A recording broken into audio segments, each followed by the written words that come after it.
시청자 여러분, JTBC 뉴스룸을 시작하겠습니다. 윤석열 대통령이 지방선거 때도 공천에 개입했다는 폭로가 나왔습니다. 다른 사람도 아닌 당시 국민의힘 대표 이준석 의원이 윤 대통령이 자신에게 전화해 특정 시장, 특정 구청장 후보를 지목했다고 공개해버린 겁니다. 대통령의 공천 개입 논란이 국회의원 재보궐선거 한 곳에서 전체 지방선거로 한층 더 커졌는데 저희 JTBC는 윤석열 대통령이 지난 2022년 지방선거 때 지목했던 후보가 어떤 사람들인지까지 취재했습니다. 먼저 확인된 후보, 다름 아닌 검찰 수사관 출신 김태우 전 서울 강서구청장입니다. 당시 1심에서 징역형을 받은 상태였는데도 윤 대통령이 사실상 경선 없이 단수 공천을 주란 취지로 말한 정황까지 저희가 확인했습니다. 일단 이준석 의원의 오늘 발언부터 보시고 저희가 취재한 내용 하나하나 전해드리겠습니다. 유한울 기자입니다. 이준석 개혁신당 의원은 2022년 6일 국회의원 재보선 당시 김영선 전 의원 공천과 관련해서 윤석열 대통령의 연락은 없었다고 했습니다. 대통령 취임식 전날 명태균 씨한테 김 전 의원이 경선을 할 거라 알린 문자도 주변에서 들리는 이야기에 기반한 거란 주장입니다. 명태균 사장이 본인이 대통령에게 이야기해가지고 이렇게 공천을 받는 것처럼 알고 있어서 잘못 알고 있는 것 같아서 전달해준 정도라고 생각하시면 됩니다. 이 의원은 오히려 윤 대통령이 다른 후보 공천에 의견을 냈다고 공개했습니다. 대통령께서 공천 시기에 저에게 활발하게 소통하신 기록도 다 확인해봤습니다. 옛날 생각나면서 참 웃겨서 말도 안 나오는 것들도 많이 봤고요. 시장 후보 공천 문제로 연락을 해온 적이 있고 대통령께서 어느 도당위원장이 이준석이 말을 안 듣는다고 대통령에게 읍소해가지고 저한테 특정 시장 공천을 어떻게 해달라고 하신 적도 있고 서울 지역 구청장 후보와 관련해선 아예 특정인에게 공천을 주면 좋겠다는 식으로 말했다는 겁니다. 서울의 어떤 구청장 공천을 또 이제 지금 있는 사람들이 경쟁력이 없으니까 주는 게 좋지 않냐 이런 말씀하신 것도 있고 그동안 윤 대통령이 명 씨를 통해 총선에서 김 전 의원의 공천 과정에 개입했다는 의혹이 나온 적은 있지만 지방선거에도 관여했다는 주장이 나온 건 처음입니다. 윤 대통령이 당선된 2022년 이후 지방선거나 지방선거 재보선은 모두 5차례 있었습니다. 이 의원은 현재 검찰이 검토 중이라 알려진 소환 조사에 응하게 될 경우 이런 내용에 대해서도 상세히 얘기하겠다고 밝혔습니다. JTBC 유한울입니다. 전해드린 대로 이준석 의원이 말한 구청장 후보는 저희 취재 결과 여러 논란이 있던 김태우 전 강서구청장이었습니다. 당시 1심에서 징역형을 받은 상태였는데도 윤석열 대통령이 직접 당 지도부에 연락해 김태우 후보를 뛸 수 있게 하라고 한 정황을 저희가 확인했습니다. 대통령의 전화가 있고 약 일주일 뒤 김태우 후보는 실제 단수 공천을 받았습니다. 김필준 기자의 단독 보도입니다. JTBC는 지방선거 공천과 관련해 윤석열 대통령이 어떤 발언을 했는지 여러 경로로 취재했습니다. 그 결과 당시 핵심 관계자 A씨는 전국 지방선거를 2달 앞두고 있던 2022년 4월 말 윤 대통령으로부터 전화를 받았다고 했습니다. 윤 대통령이 김태우 후보를 뛸 수 있게 하면 경쟁력이 있어서 구청장이 될 것이라고 직접 지도부의 의사를 밝혔다는 겁니다. 검찰 수사관 출신의 김태우 후보는 당시 청와대 감찰반 시절 공무상 비밀누설 혐의로 1심서 징역형을 선고받은 상황이었습니다. 때문에 김 후보가 공천을 받아 당선이 되더라도 재보궐 가능성이 커 당내에서도 반대 목소리가 나왔던 상황. 그러자 윤 대통령은 지도부에 연락해 이미 박성중 의원한테 김태우를 살펴보라고 했다고도 말했다고 이 관계자는 전했습니다. 박성중 전 의원은 당시 국민의힘 서울시당 위원장으로 구청장 후보를 정하는 공관위원을 임명하는 권한을 갖고 있었습니다. 윤 대통령은 또 기존에 떨어졌던 사람들이 다시 출마를 하면 민주당만 좋은 일이라며 그렇게는 안 되게 해달라는 식으로 당부했다고도 했습니다. 이 관계자는 이 말을 김 후보를 경선 대신 단수 공천으로 해주라는 뜻으로 받아들였다고 했습니다. 이 같은 통화가 이뤄지고 약 일주일 뒤 김 후보는 실제 강서구청장 국민의힘 후보로 단수 공천이 됩니다. 이에 대해 A씨는 강서구 당협위원장들이 김태우 후보 공천에 크게 반발하는 분위기였다며 그런데도 후보가 돼 대통령 의중이 강하다고 생각했다고 설명했습니다. 박 전 의원은 윤 대통령의 연락을 받은 적이 있는지 묻는 취재진의 질문에 답을 하지 않았습니다.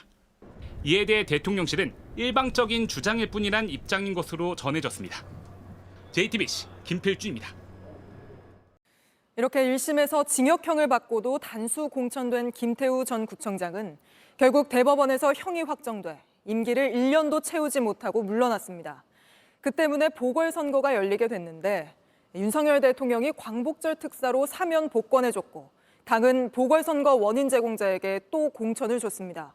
그러면서 총선의 가늠자가 될 거란 재보궐선거에 참패하며 여권은 위기에 빠졌었는데 그 위기의 중심에 대통령이 있던 정황이 확인된 겁니다. 이어서 유정화 기자입니다. 김태우 전 강서구청장은 2020년 총선을 앞두고 국민의힘의 전신인 미래통합당에 입당하며 정치에 입문했습니다. 문재인 청와대 특별감찰반에 민간인 사찰 의혹을 폭로한 공익신고자 신분을 강조했습니다. 지금 이 파렴치한 정부 우리가 반드시 심판을 해야겠습니다. 못 살겠다. 가라보자. 그러나 총선에선 낙선했고 다음 해인 2021년 공무상 비밀 누설 혐의로 1심에서 징역형을 받았습니다. 그럼에도 1년 5개월 뒤 지방선거에서 강서구청장 공천을 받아 출마했고 당선됐습니다. 오세훈! 김태우! 김 전 구청장은 공무상 비밀 누설 혐의와 관련해 대법원 확정 판결이나 임기 1년을 채우지 못하고 물러났지만 윤석열 대통령은 3개월 만에 김 전 구청장을 사면했습니다. 그리고 2023년 10월 본인 때문에 생긴 보궐선거에 다시 국민의힘 공천을 받아 출마하는 초유의 상황이 펼쳐졌습니다. 수사관 출신인 김 전 구청장은 윤 대통령이 2010년에서 2011년 대검찰청에 근무할 당시 함께 근무한 인연이 있다는 보도가 나오기도 했습니다. 본인 스스로도 선거 유세에서 대통령과 한 라인이 있는 힘 있는 후보라는 점을 강조했습니다. 정부 여당에서 저 김태우 좀 예뻐하지 않습니까? 중앙정부 예산 팍팍 끌어와서 이곳 강성에 쏟아붓겠습니다, 여러분! 그런데 민주당 후보에게 17%포인트 표차로 참패하면서 국민의힘은 공천 책임론에 휩싸였습니다. 이후 수도권에서 정권 심판론에 불이 붙어 총선에서 여당이 패배하게 하는 단초를 제공했다는 평가가 나옵니다. JTBC 유정화입니다. 지난주 윤석열 대통령은 공천에 개입한 적 없다고 밝혔습니다만 저희 취재 결과 지방선거 때 김태우 전 구청장 공천에 개입한 걸로 보이는 정황이 확인됐습니다. 이 내용 취재한 김필준 기자와 스튜디오에서 더 풀어드리겠습니다. 자, 김 기자, 먼저 윤석열 대통령이 국민의힘 쪽에 전화한 그 시점이 어떤 상황이었는지부터 짚어볼까요? 네, 일단 시점은 2022년 4월 말입니다. 당시 6월 1일 전국 지방선거를 앞두고 국민의힘 서울시당에선 구청장 후보자들을 발표하던 시점이었습니다. 네. 당시 기사들을 살펴보니 구청장 후보 관련 경선 지역을 발표하는데요. 이렇게 강서구는 빠져 있습니다. 강서구는 이제 김태우 예비 후보가 당수 공천이 된다는 소문이 돌면서 국민의힘 내부에서도 논란이 뜨거웠습니다. 네. 당시 예비 후보자들은 이렇게 삭발까지 하면서 경선을 강하게 주장을 했는데요. 그런데 이 시점에 윤 대통령이 국민의힘 지도부에 직접 연락을 한 겁니다. 이런 상황에서 윤석열 대통령이 당 쪽에 구체적으로 김태우 후보 단수 공천 주란 취지로 말을 한 거네요. 일단 이렇게 김태우 후보를 뛰게 해달라고 하면서 정확히는 이제 이런 식으로 언급을 했다고 합니다. 이제 기존에 떨어졌던 사람들이 다시 출마를 하면 네. 민주당만 좋은 일이라고 합니다. 그러면서 그렇게는 안 되게 해달라고 하는데 여기서 말하는 그렇게 이런 말은 결국 경선이 아닌 단수로 하라는 것으로 해석될 수 있습니다. 네. 상대가 대통령 당선인인 만큼 지시로 느껴질 수 있는 대목인데요. 이제 실제로 해당 연락을 받은 인사는 강서구가 경선이 될 가능성이 생기니 구체적인 지시를 한다고 느꼈다고 취재진에게 밝히기도 했습니다. 네, 김 기자, 윤석열 대통령이 지난주 기자회견에서 자신이 추천 정도는 했을지 몰라도 공천에 개입한 적은 없다. 이렇게 강하게 말하지 않았습니까? 네, 맞습니다. 이제 김영선 전 의원의 공천 개입 의혹을 부인하면서 밝힌 말인데요. 한번 직접 들어보시죠. 원리 원칙에 대한 얘기만 했지 누구를 공천을 주라 이런 얘기는 해본 적이 없습니다. 근데 정말 그 인수위 시절에 당선인 시절에는 그 뭐 공천 문제 가지고 뭐 할 정도로 저도 정말 시간적 여유도 없었습니다. 더구나 네, 그런데 오늘 이게 취재된 내용을 단순히 추천 정도로 볼 수 있을지를 놓고는 논란이 예상됩니다. 네. 네, 국회의원 선거 공천뿐이 아니라 서울의 구청장까지 개입했다는 의혹이 불거진 데다 구체적인 방식까지 요구하는 듯한 정황이 드러났기 때문입니다. 근데 결국 그렇게 단수 공천받고 당선이 됐지만 대법원에서 형이 확정되면서 임기를 1년도 못 채우고 물러났잖아요. 네, 그렇습니다. 그러면서 보궐선거가 열리게 됐고, 근데 그 보궐선거에 원인 제공자를 또 공천을 주면서 논란이 크지 않았습니까? 네, 김태우 전 강서구청장은 2022년 선거에 출마할 때 이미 공무상 비밀누설 혐의로 1심에서 징역형을 받은 상황이었습니다. 네. 그런데도 단수 공천을 받아 당선이 됐지만 대법원 육제 확정 판결을 받아서 임기 1년에도 채우지 못하고 구청장직을 잃었습니다.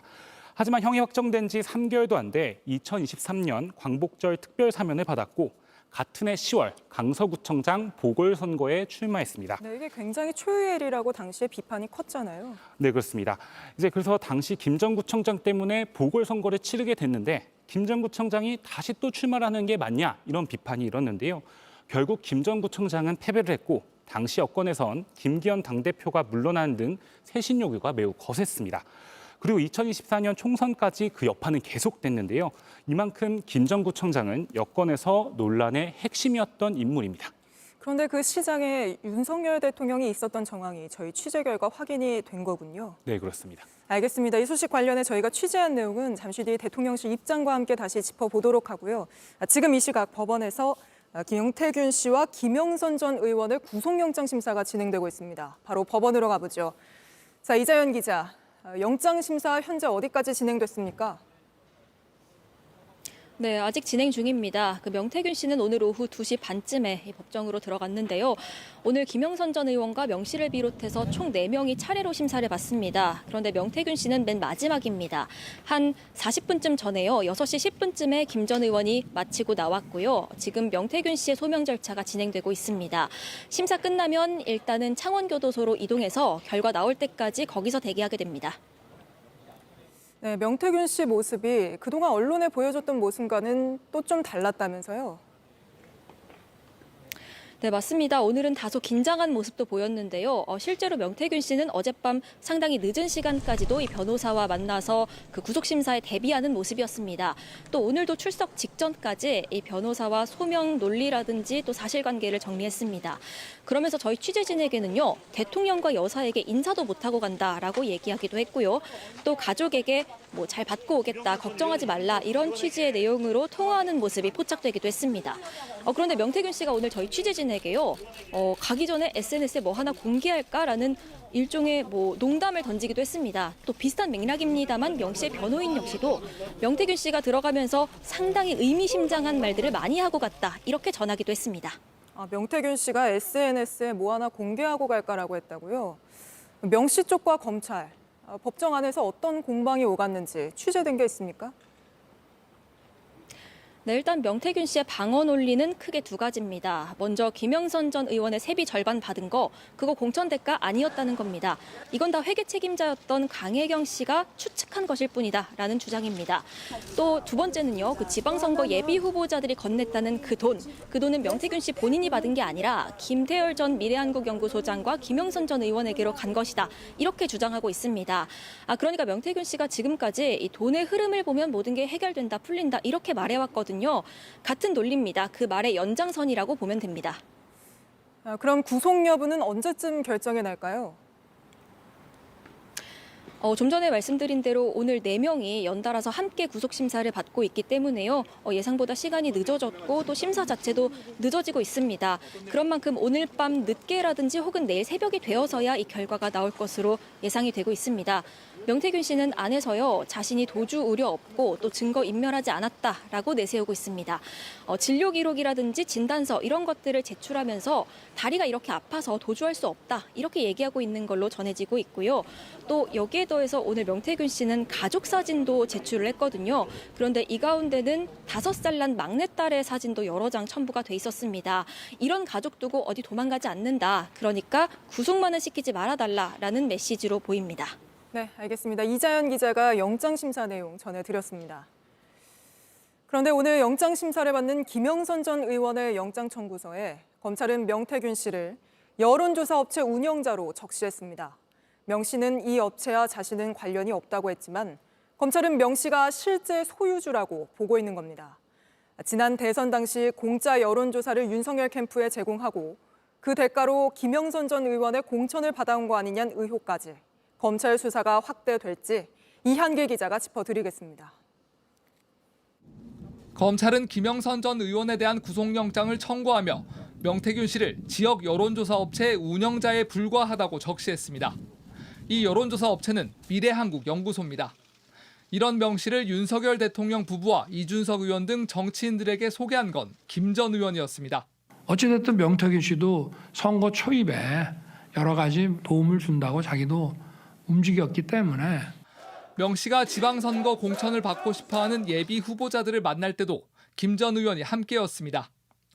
후보자들은 김 전 의원의 영향력을 보고 명 씨를 더 믿게 됐습니다. 시골 군수 그거 공천은 발로 살짝 건들면 되니까 신경 쓰지 마라. 그 정도까지 수차 이야기했어요. 이런 명 씨는 지난 대선 당시 미공표 여론조사를 윤석열 캠프에 제공했다는 의혹을 받고 있습니다. 자신은 미래한국연구소와 관련 없다고 했지만 검찰은 명 씨가 실소유주인 걸로 판단하고 있습니다. 그거 좀 빨리 좀 해줬으면 좋겠어요. 아까 윤 총장 전화했는데 궁금해하더라고. 이 대가로 윤 대통령 부부에게 공천을 받아왔고 김 전 의원 세비 절반을 가져간 것 아니냐는 의심도 받습니다. 어쨌든 명태균이의 덕을 봤잖아. 덕을 다 봐갖고 국회의원이 됐기 때문에. 아직까지 의혹 수준이지만 구속 여부에 따라 수사 범위는 더 확대될 수 있습니다. JTBC 이한길입니다. 명태균 씨는 이런 검찰의 논리를 강하게 반박하고 있습니다. 저희가 변호인 의견서를 입수해 보니 이 모든 건 강혜경 씨 등 주변 사람들의 착각과 사기 때문이라고 주장했습니다. 자신은 이런 한 푼 받은 적 없다는 입장도 고수하고 있는데 배승주 기자가 보도합니다. 법원으로 들어서는 명태균 씨는 다소 긴장한 모습이었습니다. 취재진 앞에서 강한 어조로 자기 주장을 폈던 이전과는 달랐습니다. 오늘 어떤 부분 위주로 소명하실 계획이십니까? 하지만 법정에선 모든 혐의를 강하게 부인했습니다. 먼저 김영선 전 의원에게 16차례에 걸쳐 세비 절반, 7,600여만 원을 받았다는 혐의에 대해 적극 반박했습니다. 내가 딱 약속한 건 딱 2분의 1이야. 이론이라 틀리면 나는 끝이라. 선거 과정에서 김 전 의원에게 필요한 비용을 먼저 썼고 이 돈을 돌려받았다고 해명했습니다. 그러면서 이 돈이 공천 대가라는 건 강혜경 씨의 추측일 뿐이라고 했습니다. 특히 공천은 명태균이 아닌 건진법사 덕에 받았다고 했던 김 전 의원 발언을 예로 들면서 공천 대가로 돈을 줬다는 건 수긍하기 어렵다고 강조했습니다. 또 지방선거 예비후보자 2명이 건넸다는 2억 4천만 원에 대해선 자신이 받은 게 아니라고 설명했습니다. 돈은 모자르면은 소장한테 얘기해서 이거 한테 받으면 됩니다. 김 전 의원이 1억 2천만 원을, 나머지 1억 2천만 원은 김태열 전 미래한국연구소장이 받았다고 했습니다. 후보자들에게 직접 돈을 받아온 인물이 김 전 소장이었다는 점도 강조했습니다. 명 씨는 정치인이 아니라 정치자금법 적용 대상이 아니라는 논리를 폈고 증거인멸과 도주 우려도 없다고 적극 방어했습니다. JTBC 배승주입니다. 이 같은 주장과 별개로 명태균 씨가 해명해야 할 것들이 무엇인지 저희가 취재한 내용 하나씩 전해드리겠습니다. 명 씨가 김건희 여사로부터 돈 봉투를 받은 게 한 번이 아니라 2번이었다고 검찰에 진술한 걸로 알려졌습니다. 윤 대통령이 대선 경선을 치르던 2021년 9월, 또 당선 직후인 2022년 4월로 추정되는데 김 여사가 왜 2차례나 돈 봉투를 준 건지 설명이 필요합니다. 먼저 윤정주 기자입니다. 명태균 씨는 검찰에 김건희 여사로부터 2차례 금일봉을 받았다고 진술했습니다. 2021년 9월 현금이 든 코바나 콘텐츠 봉투를 받았다고 했습니다. 정확한 액수는 기억나지 않는다고 했습니다. 명 씨는 이 돈에 대해 여사가 교통비와 애들 용돈하라고 준 돈이라고 말했습니다. 막내딸 시집갈 때 그 보태야 된다고 집에 갖다 놨다 보관하고 있다면서 그랬어요. 대가성이 없는 돈이었다는 주장입니다. 하지만 검찰은 여론조사 대가가 아닐지를 들여다보고 있습니다. 명 씨는 대선 경선과 본선 과정에서 모두 23차례 미공표 여론조사를 진행했습니다. 그러는 사이 윤석열 후보가 궁금해하니 빨리 해줘야 한다고도 말했습니다. 윤 대통령 당선 뒤엔 대통령 부부에게 돈을 받아오겠다고도 했습니다. 10억 받아올까 20억 받아올까 그렇게 큰 소리 치면서 서울로 돈을 받으러 갔어요. 그런데 돈은 안 가져오고 금일봉과 김영선 전 의원 공천이 돌아왔다고 자랑했단 겁니다. 뭐 여사님한테 뭐 자비 받았다고 금일봉 받았다 그런 말도 했었고 그리고 나서 갑작스럽게 의창구 보궐선거에 김영선이 공천이 된 거예요. 검찰은 김태열 전 미래한국연구소장과 강혜경 씨 그리고 당시 명 씨와 동행했던 김모 씨 등에게 금일봉 관련 진술을 확보했습니다. 이를 토대로 그동안 제기된 공짜 여론조사 의혹을 살필 걸로 보입니다. 대통령실은 여사가 준 금일봉에 대해 해명을 내놓지 않고 있습니다. JTBC 윤정주입니다. 이뿐 아니라 명태균 씨가 윤 대통령의 기업 방문 일정을 미리 알고 주변에 주식 투자를 권유했던 사례가 또 있었던 걸로 드러났습니다. 이번엔 2022년 7월 대통령의 현대중공업 방문 일정입니다. 명 씨는 적어도 엿새 전부터 이 일정을 알고 있던 걸로 보입니다. 임예은 기자입니다. 현대중공업 그거 아마 현대중공업 대통령 갈 거다. 다음 주에. 지난 2022년 7월 22일 명태균 씨는 강혜경 씨와의 통화에서 윤석열 대통령 일정을 언급합니다. 원래 금액이 12만 얼마짜리라서 사도 못 나오고 나중에 한번 봐봐요. 아마 그거 크게 뛸 거야. 현대중공업 뭐 터질 거거든. 주가가 뛸 거란 얘기도 합니다. 이 통화 엿새 뒤인 7월 28일 오전 윤 대통령은 현대중공업 울산 조선소에서 열린 정조대항암 진수식에 참석했습니다. 대통령 방문 다음 날 현대중공업 주가는 2.46% 올랐습니다. 한 주당 12만 2천 원 하던 주식이 일주일 새 13만 8천 원까지도 거래됐습니다. 행사 시작 혹은 종료 시점으로 보도 유예가 걸려 일반인들은 알 수 없는 걸 명 씨가 미리 아는 일. 한 달 전에도 있었습니다. 박한수가 얘기해 준 거라. 22일 날 하고 그 사이에 25일 사이에 대통령이 내려온다고 지사한테 연락이 왔어. 이 통화 이틀 뒤 윤 대통령은 두산 에너빌리티 본사를 방문했습니다. 명 씨는 박완수 당시 경남도지사 당선인이 알려줬다고 했지만 박 지사 측은 일정 자체를 몰랐다고 일축했습니다. 명 씨가 기밀인 대통령 일정을 알게 된 경위에 대해 대통령실은 설명을 내놓지 않고 있습니다. 그때는 막 그 대통령실하고는 연락이 아니고 김건희하고 이쪽으로는 직접 연락을 할 때거든요. 명 씨에게서 일정을 전해 들은 강혜경 씨는 직접 소통 가능성을 주장했습니다. JTBC 임예은입니다. 이뿐 아니라 명태균 씨가 2022년 국민의힘에서 이준석 당시 대표 징계를 놓고 극심한 내홍이 불거졌을 당시 이 문제에 개입하려 한 정황도 나왔습니다. 특히 자신이 직접 김건희 여사를 만나 이 문제를 해결하겠다고 말하기도 했습니다. 이어서 신진 기자입니다. 한 몇 차례 정도 문자나 이런 걸 했다고는 얘기를 합니다. 좀 일상적인 것들이 많았고요. 윤석열 대통령은 김건희 여사와 명태균 씨의 대화에 대해 일상적인 것이라고 설명했습니다. 하지만 명 씨는 그동안 사적 대화만이 아니라 공적 대화도 많았다고 주장해왔습니다. 대통령이 지실에서 얘기하는 대로 사적 대화다 그러면 공적 대화를 넣고 거기에 맞춰서 계속 깔까요? 전화기에 다 남아있더라고 그게. 이런 명 씨의 주장을 뒷받침하는 증거와 정황들이 검찰 조사에서도 드러나고 있습니다. 검찰은 2022년 4월 22일 명 씨가 이준석 의원에게 보낸 카카오톡 대화 내용을 확보했습니다. 당시 이 의원의 성접대 의혹과 관련해 국민의힘 윤리위가 징계 절차를 개시하기로 의결한 다음 날이었습니다.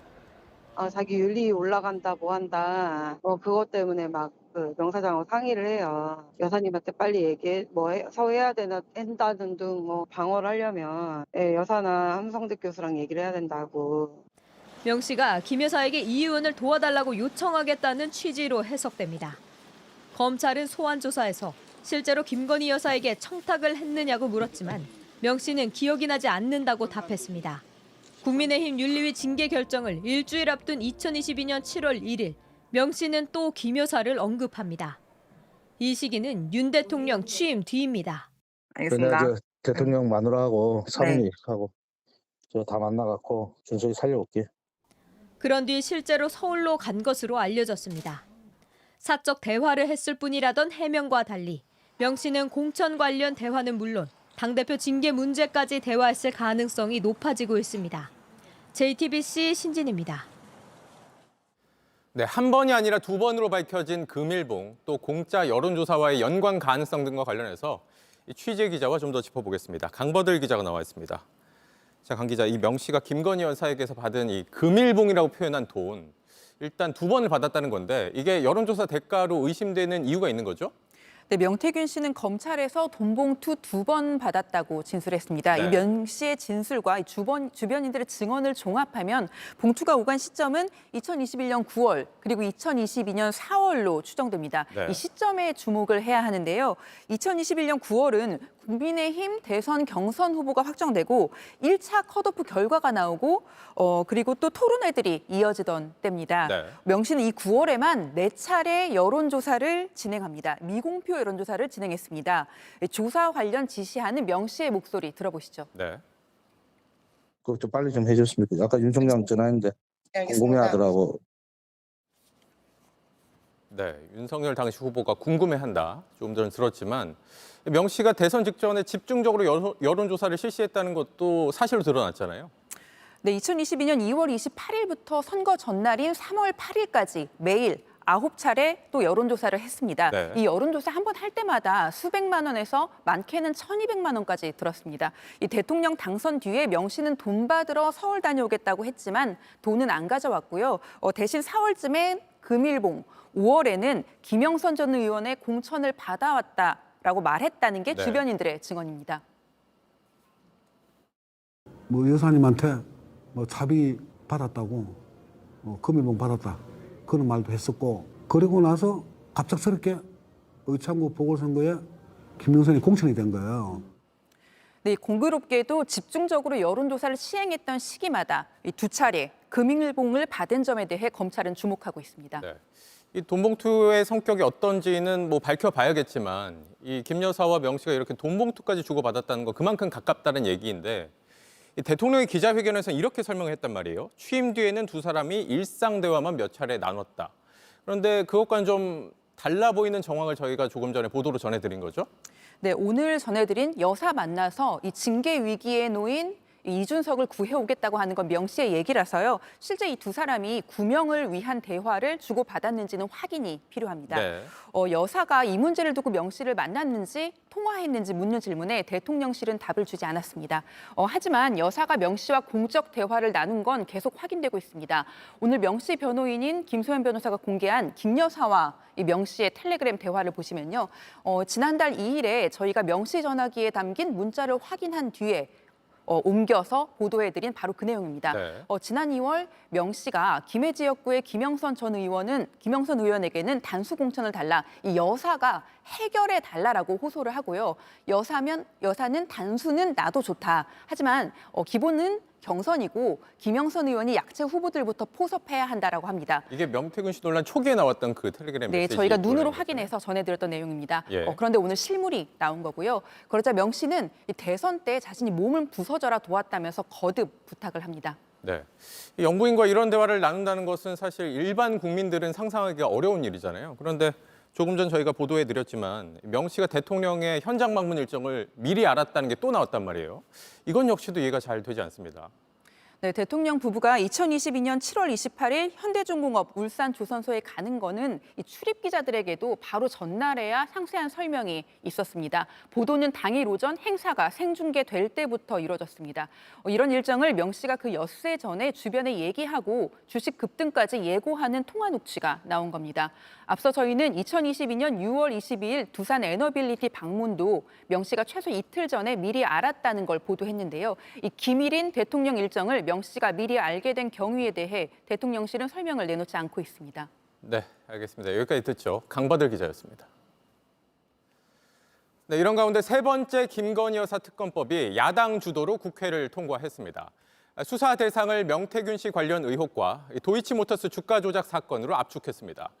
국민의힘은 의원 전원이 본회의장에서 퇴장했는데 이탈표 발생 가능성을 미리 차단하려 한 게 아니냐는 해석도 나왔습니다. 최규진 기자입니다.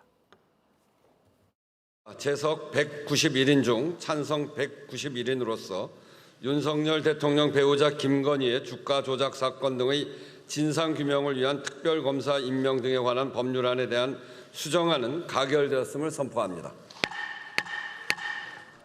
야당 주도로 세 번째 국회 본회의를 통과한 김건희 여사 특검법 수정안은 13개에 달했던 수사 대상을 명태균 씨 관련 의혹과 도이치모터스 주가 조작 사건으로 압축했습니다.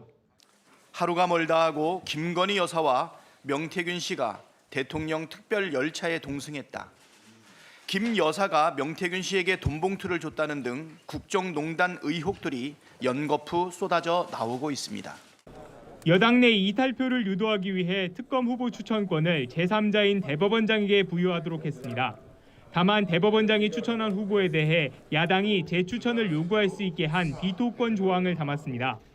국민의힘은 이재명 대표 방탄용 특검이자 꼼수 악법이라 항의하며 본회의장에서 퇴장해 표결을 거부했습니다. 본회의 앞서 열린 의원총회에서 국민의힘 의원 전원이 퇴장하기로 방침을 정했는데 이탈표 발생 가능성을 사전에 차단한 것 아니냐는 해석도 나옵니다. 왜 하필 이 시기에 김건희 여사 특검법을 일방 추진합니까? 무한 비토권을 통해 사실상 야당이 특검을 고르는 것도 세계적으로도 유례가 없는 꼼수입니다. 국민의힘은 이 총에서 대통령 친인척의 비위 등을 감찰하는 특별감찰관 추천 절차를 진행하는 한편 윤 대통령에게 특검법에 대한 거부권 행사를 건의하기로 당론을 모았습니다. 앞서 윤석열 대통령도 특검법에 대한 거부권 행사 방침을 분명히 한 가운데 민주당은 오는 28일 본회의에서 재표결 절차까지 마무리하겠다는 계획입니다. JTBC 최규진입니다. 민주당 이재명 대표의 1심 선고를 하루 앞두고 오늘 이 대표의 부인 김혜경 씨에 대한 선고가 있었습니다. 대선 경선 당시 법인카드로 밥을 산 혐의인데 법원은 벌금 150만 원을 선고했습니다. 이세연 기자입니다. 김혜경 씨는 지지자들의 함성 속에 법정에 들어섰습니다. 이재명 대표는 선고를 앞두고 집요한 먼지털이 끝에 아내는 희생제물이 됐다고 글을 올렸습니다.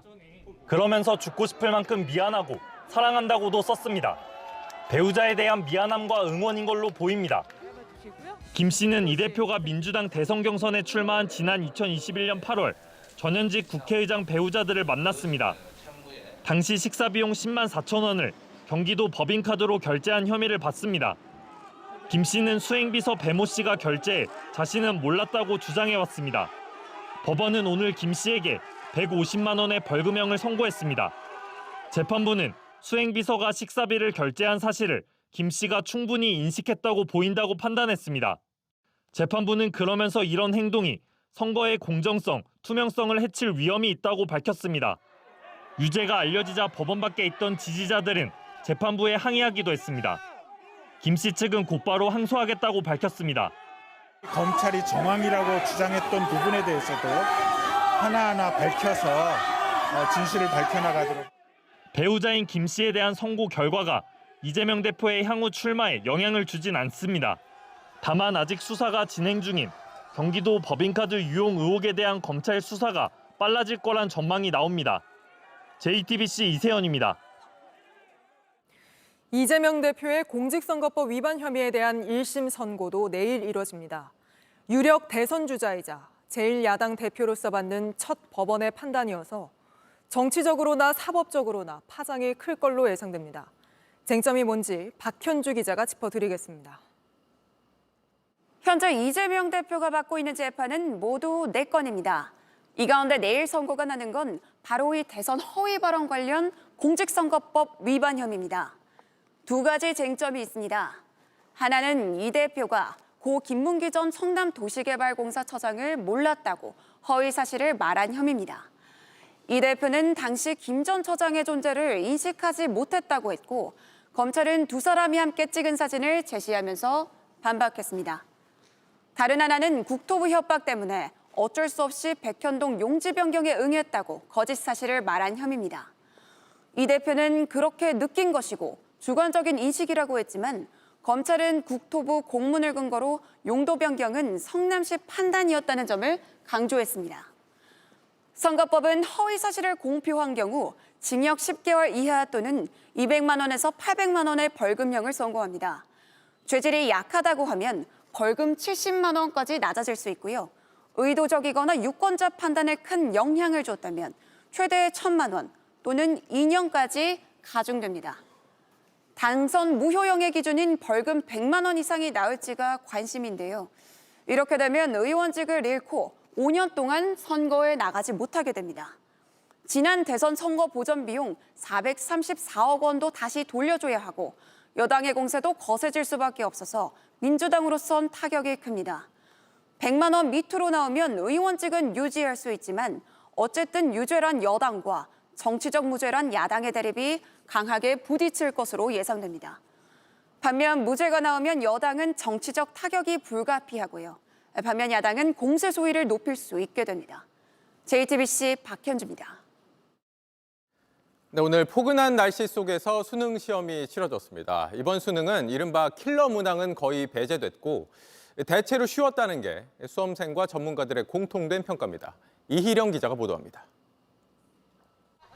수험표를 꼭 쥐고 시험장 안으로 들어갑니다.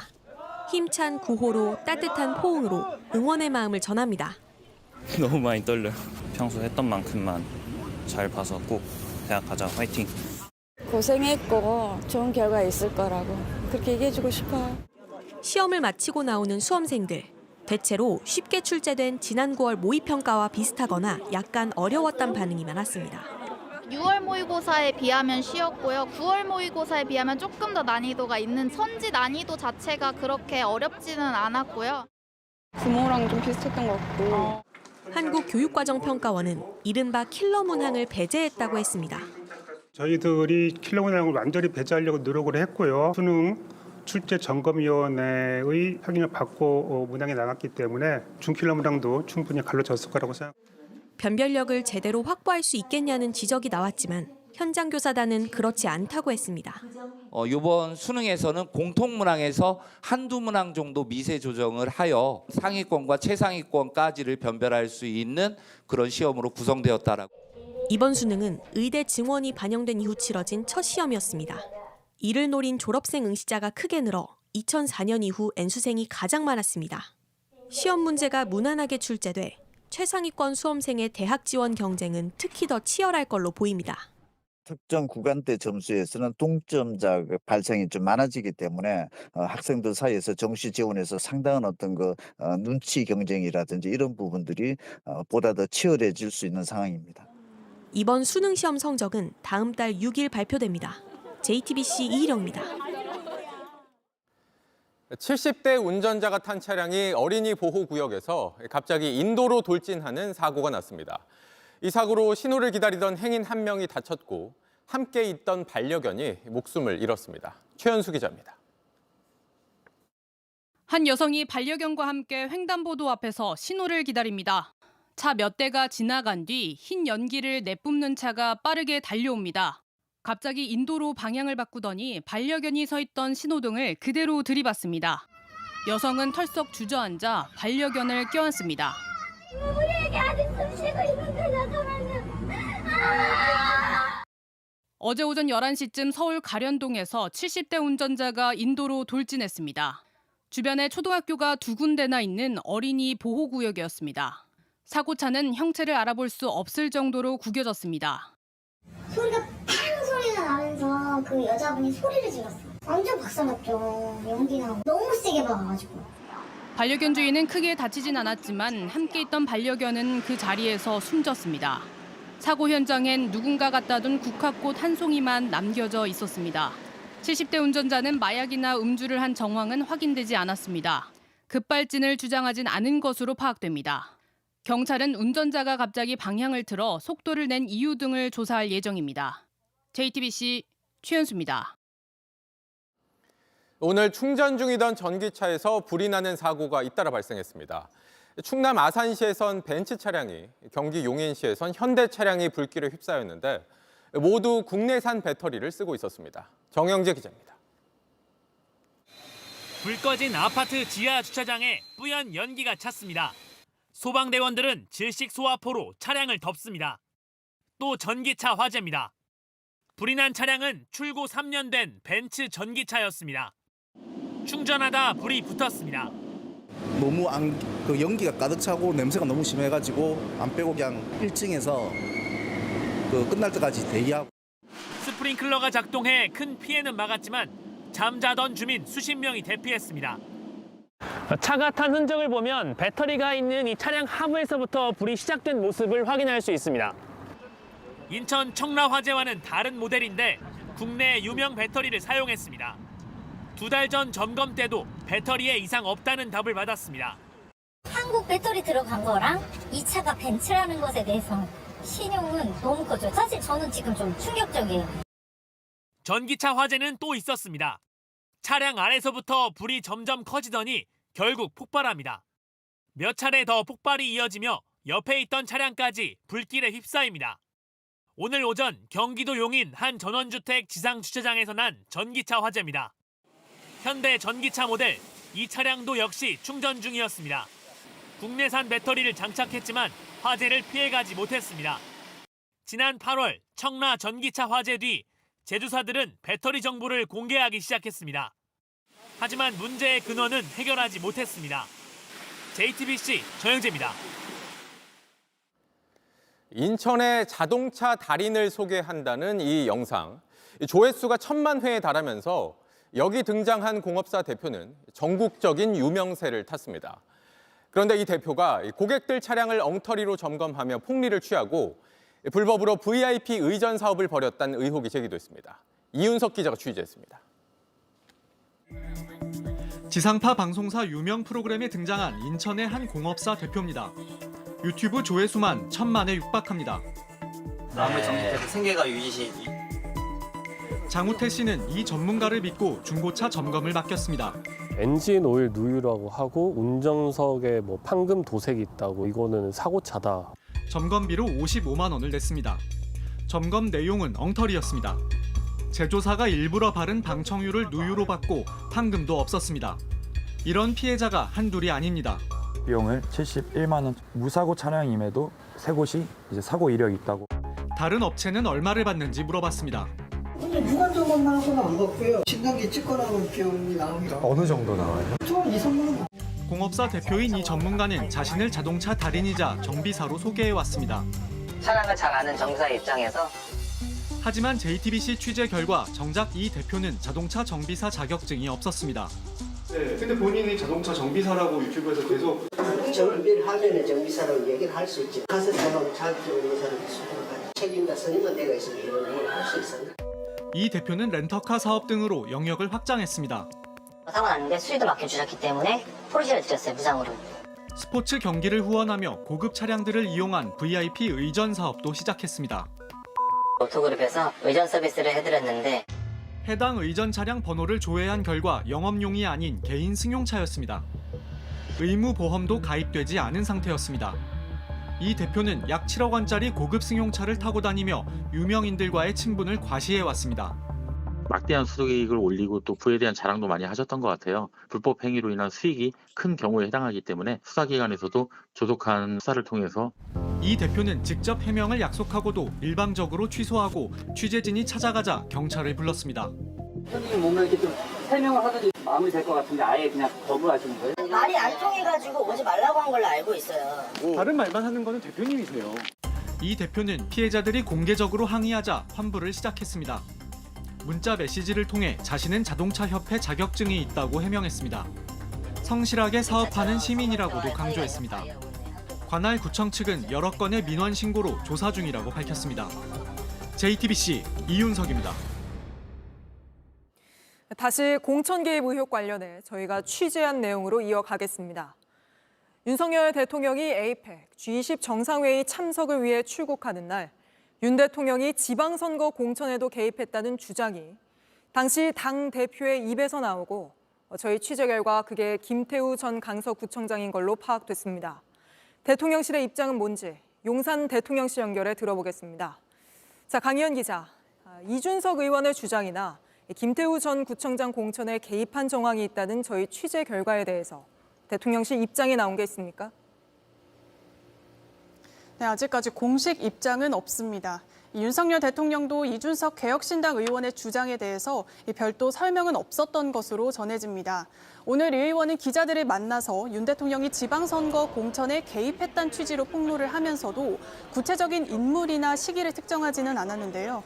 이 때문에 대통령실 고위 관계자는 JTBC에 일단 이 의원이 말한 공천 개입 주장의 시기와 내용을 더 봐야 한다며 이 사실관계가 파악이 돼야 판단이 가능하다는 취지로 설명하기도 했습니다.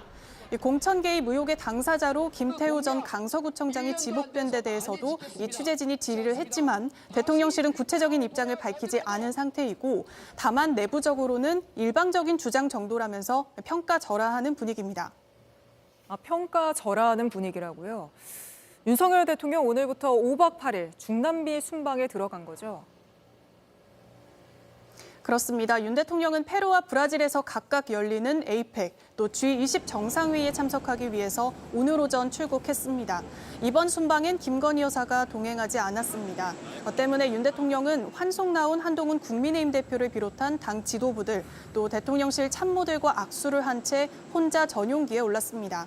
윤 대통령은 페루 현지 시간으로 15일 바이든 미국 대통령, 이시바 일본 총리와 한미일 정상회의를 진행하고요. 일본 총리와는 별도 한일 정상회담을 가질 계획이라고 대통령실은 오늘 공식 발표했습니다. 시진핑 중국 국가주석도 이번 다자회의에 참석하는 만큼 이 한중 정상회담이 성사될 가능성도 제기되고 있습니다. 알겠습니다. 대통령실 상황 강희연 기자가 전해드렸습니다. 윤석열 대통령이 공천에 관여했다는 이준석 의원의 폭로로 당장 검찰 수사도 영향을 받을 수밖에 없게 됐습니다. 앞서 공개된 명태균 씨와의 통화 육성엔 없었던 윤 대통령의 구체적인 움직임이 드러났기 때문입니다. 연지환 기자입니다. 지금까지 윤석열 대통령의 공천 개입의 핵심 단서는 명태균 씨와의 통화 육성이었습니다.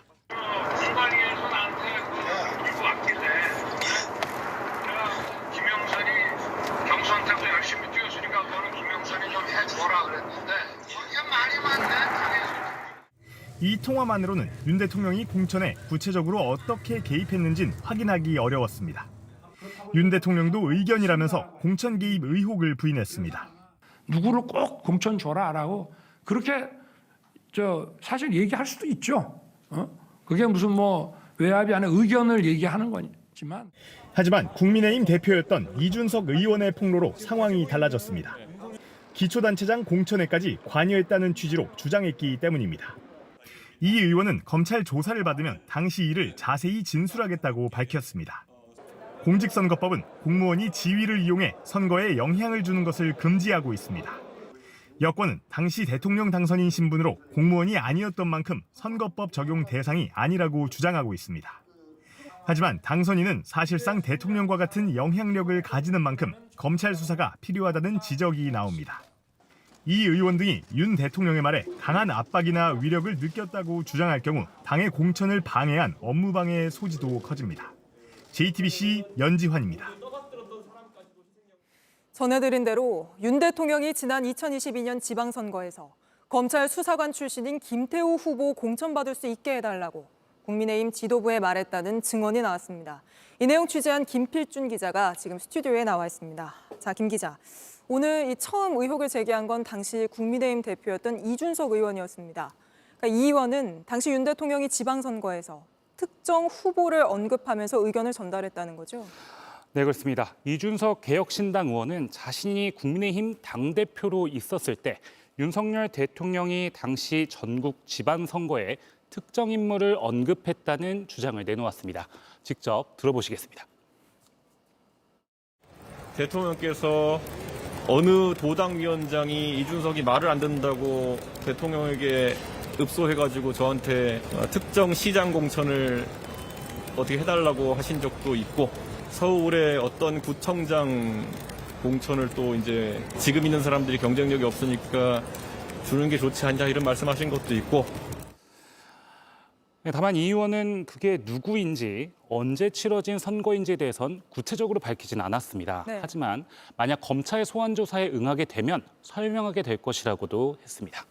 다름 아닌 당시 당대표였던 이준석 의원이 검찰에 나가서 그 알고 있는 내용을 다 상세히 설명하면 검찰 수사에도 당연히 영향을 미칠 수밖에 없을 것 같습니다. 근데 그중 한 명이 저희 취재 결과 검찰 수사관 출신인 김태우 전 구청장으로 확인된 거잖아요.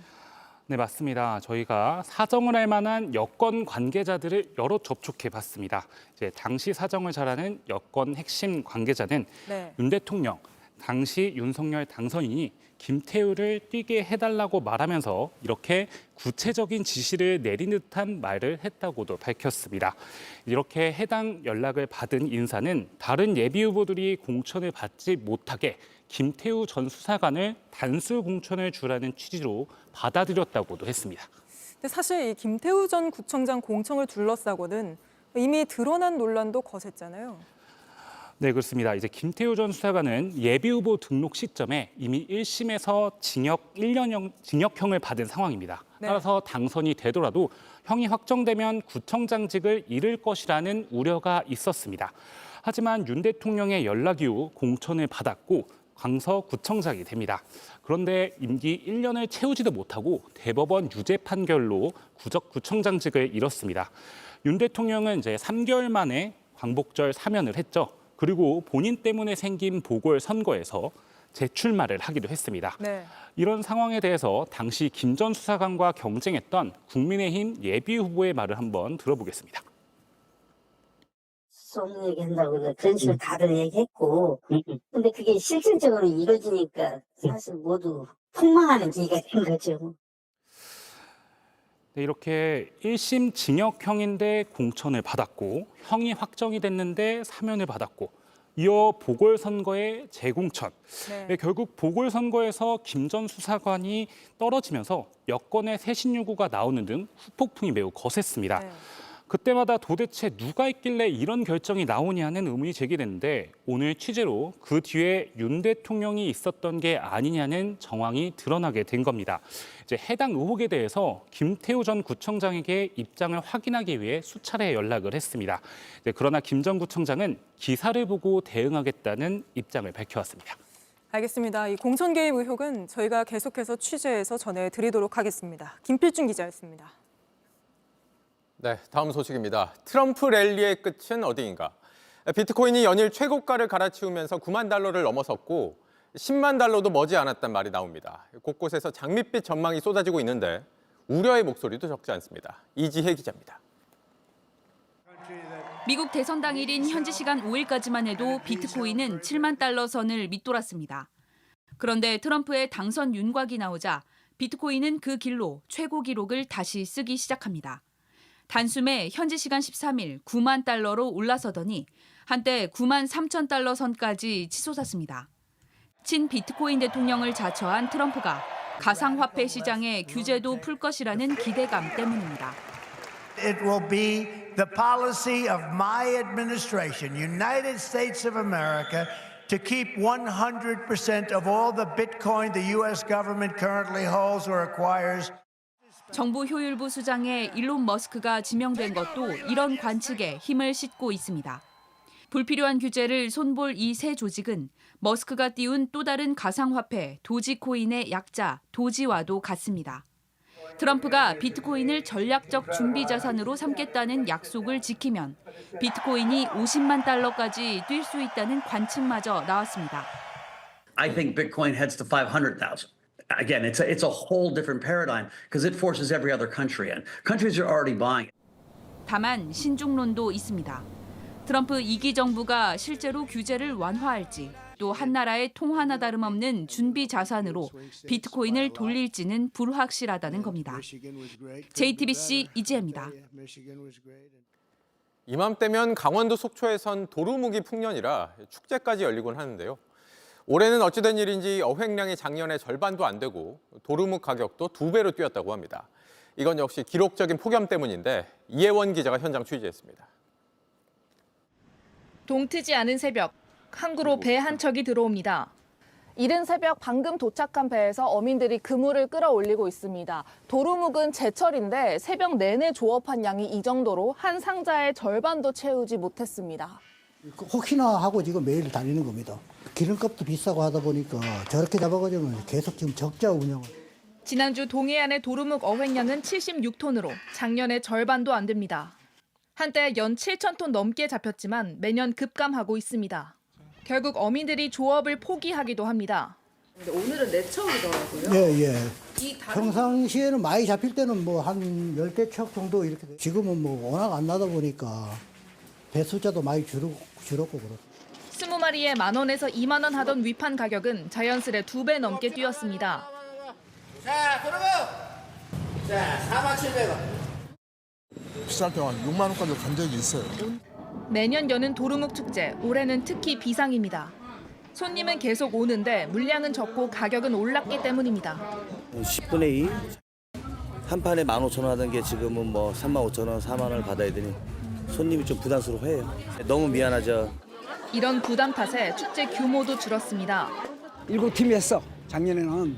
근데 올해는 안 하겠다 하다 보니까 4팀만 한 거야. 이게 없어가지고 지금 고성까지 올라가고 이 중매인이 가서 사오고. 이상 기후가 원인입니다. 도루묵은 수온이 6에서 11도일 때 알을 낳기 적합한데 최근 이맘때 동해 수온은 평균 15.2도에 이릅니다. 물이 불폭탄이래, 불폭탄. 오징어 안 나듯이 이렇게 안 나는 거예요. 국립수산과학원은 결국 도루묵 회복 전담반까지 만들어 어선 그물에 붙은 도루묵 알을 긁어 모아 인공 부화시키기로 했습니다. JTBC 이혜원입니다. 핵주먹으로 불렸던 마이크 타이슨의 지금 모습입니다. 환갑을 바라보는 나이인데 주먹은 그대로일까요? 19년 만에 링으로 돌아와서 무려 30살이나 어린 선수와 대결합니다. 과연 누가 이길까요? 오선민 기자입니다. 날아오는 주먹을 머리를 흔들어 피하더니 재빨리 파고들어 펀치를 날립니다. 178cm, 헤비급 선수로는 작은 키에 팔도 짧았지만 복싱의 공포의 기억을 남겼던 타이슨은 핵주먹이라 불렸습니다.